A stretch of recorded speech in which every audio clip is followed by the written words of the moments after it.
Welcome back, KARE 11 News Now. Before there was Top Chef and the Great British Bake Off, there was Lynn Rossetto Kasper and the Splendid Table.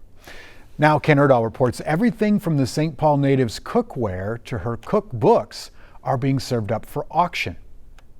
The walls inside Revere Auctions are always filled with rare collections of art. But right now, aren't these gorgeous? The table is also set. Look at how beautiful these plates are. For a unique auction. She chose them from Italy. From a culinary legend. This is the Splendid Table.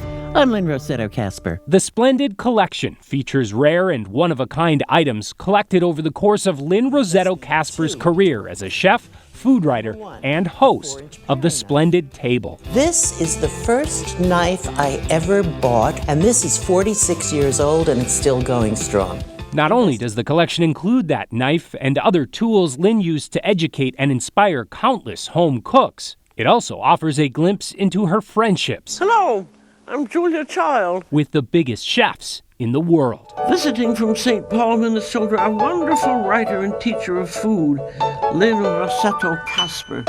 And she was really a mentor to me. Beth Dooley is a food writer and James Beard award-winning cookbook author who is in awe of her mentor and longtime friend's collection. This is very precious because this is the book before it became the book. This is the genesis of the book, right? This rare, uncorrected proof of Lynn's Splendid Table cookbook not only led to her first James Beard Award and her 22-year radio career, it also exposed American kitchens to a new kind of Italian cooking. She was the first person to really understand that Italian cooking is regional cooking and celebrated that. And I seem to remember seeing on the show with Julia Child, her teaching Julia about Italian cooking. Yes. This recipe comes from Emilia Romagna. And who is that? Well, a lot of people think she's an opera singer. This is a region of northern Italy. Lynn really introduced us, America, to the differences in olive oil. Same thing with vinegars. This is used on finished dishes. You don't cook it into things. You don't use it as a salad dressing. It's really called a condiment.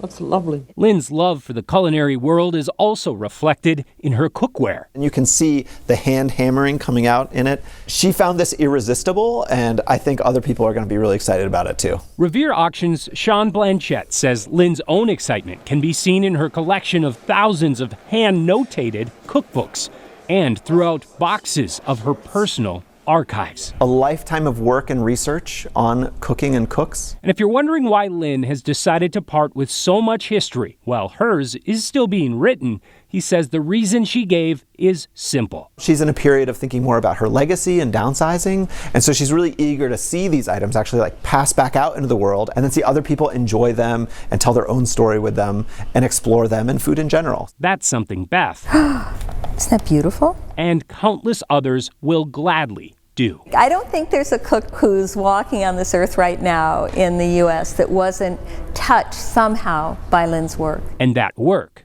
connects us all. She covered everything. And so it was sort of, let's go into the kitchen and explore our world. In St. Paul, Kent Erdahl. Bravo, bravo. KARE 11 News. An act of heroism on a Brainerd school bus on Tuesday that began with a serious medical emergency. The Crow Wing County Sheriff says it now appears that 74-year-old bus driver fell and hit his head right before his shift to drive the school bus, but he didn't know anything was really wrong until he was already driving the kids to school. Kent, back again, caught up with the kids that quickly took action.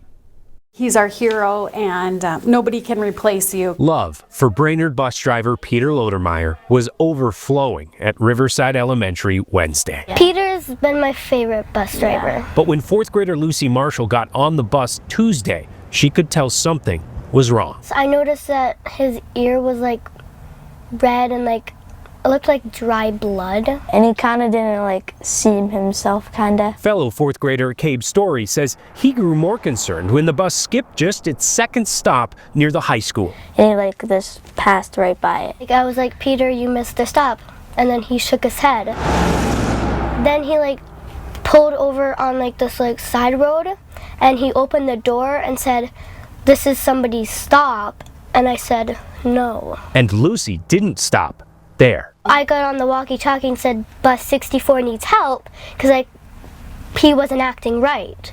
Shortly after that radio call, the kids say Peter did manage to stop the bus right here, about 5 miles south of town on County Road 45. They then say he opened the doors, told them all to get out, which they did, and then he kept driving. It's like there's 35 of us on the road with no bus driver. That's when Cabe stepped up. Because everybody was like crying and stuff. I was saying, it will be okay, it will be okay. So like I could like cheer them up kinda to like make them feel better. Then a car came and the police came. So we were all, racing to that area to try to find out where this bus was at. Sheriff Eric Kling says they eventually located the bus and Peter. He was able to say his name, but after that, it was nothing. He was in a very serious state, so prayers out to him. Peter is loved. Principal Jill Bjorgi says that's evident in all those cards. And just like Monday, Lucy's speaks loudest. You're the best bus driver ever. I'm praying that you're getting better. Unbelievably proud. I'm so thankful. I'm thankful we have a leadership program here at Riverside, and Lucy participates in many of the activities because she's just a natural born leader. I'm so thankful she took charge and that Cabe helped support. To be able to understand how to respond in a crisis like that is unbelievable. Wow. Kent Erdahl reporting there. Could you imagine how badly that event could have gone if that girl didn't step up and grab the radio and say bus 35 needs help? That story was unbelievable. Sheriff Kling says Lodermeyer was airlifted to a local hospital and was last listed in serious condition. And he remains in that with a lot of love from the folks at the school district there. We wish him the best. Stick with us. More news and weather coming up after the break.